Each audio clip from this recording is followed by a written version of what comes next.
in the future, maybe the main struggle is the elite doesn't need you.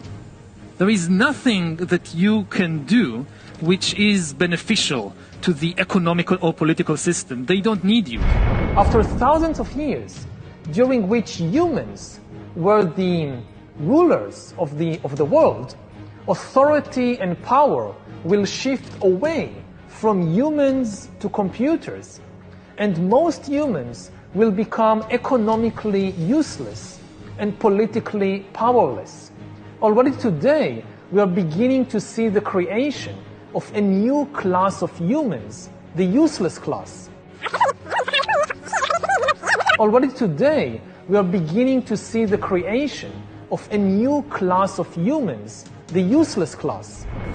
Today, all over the world, every year about 1.25 million people are killed in traffic accidents. That's twice the number of people who die from crime and terrorism and war put together. And most of the traffic accidents are caused by human error.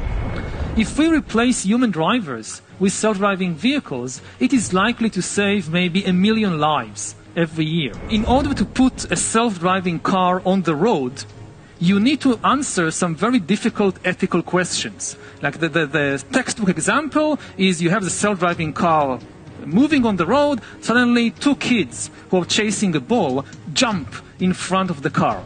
And the car has to choose whether to drive forward and kill the 2 kids, or swerve to the side, hit a coming lorry, and risk killing its owner who is asleep in the backseat. When you apply for a job later on in your life, chances are that your application will be processed by an algorithm and not by a human being. Sapiens, and it's written by Professor Yuval Noah Harari.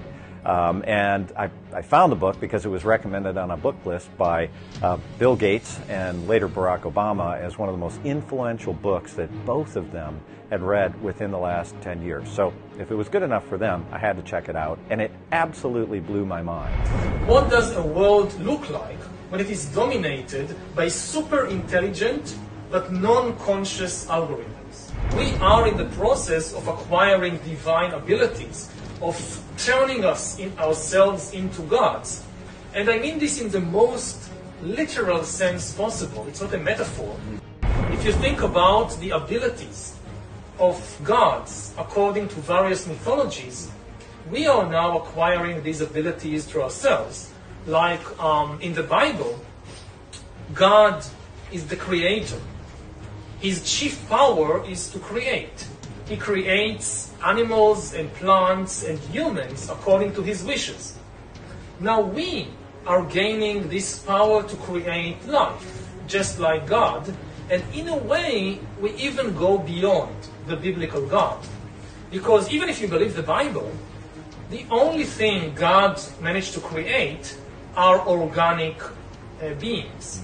All these trees and giraffes and humans, they are just organic. But we are now trying to create inorganic entities, inorganic life forms, cyborgs, artificial intelligence, and so forth.